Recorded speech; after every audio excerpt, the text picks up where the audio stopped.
sir, I married my wife without the consent of my wife's parents, as we had no way.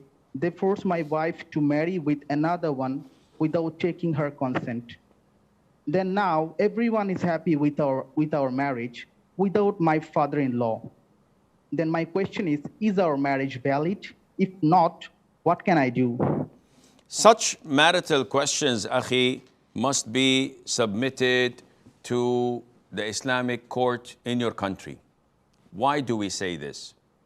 The three schools of thought of Imam Malik, Shafi'i, and Hanbali, they say that the marriage without the consent and approval of the woman's guardian, who is her father, is invalid.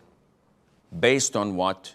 Based on the Prophet's hadith, alayhi salatu wassalam, any woman who is married without the consent of her guardian, her marriage is invalid, invalid, invalid.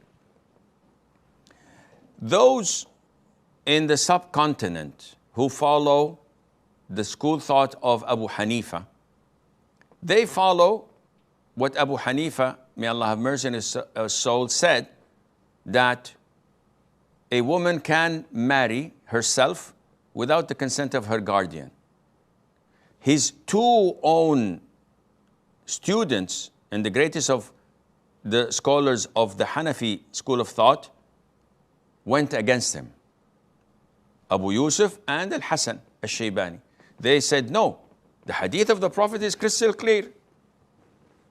Yet, these followers of his school in the subcontinent are blind followers.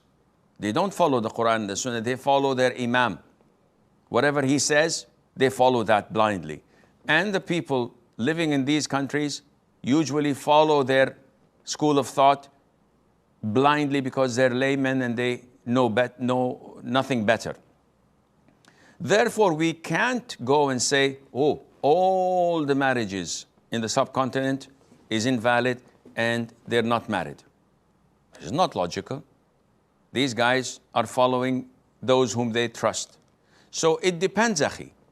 If you are a true Muslim who follows the Quran and the Sunnah with understanding of the three favorite generations, and you know the hadith of the Prophet ﷺ, yet, because you wanted to follow your whims and desires, you loved that woman, you got married to her against the approval, or at least without the knowledge of her father, then the marriage is invalid. How to rectify it? This is another story altogether, and may Allah make things easy.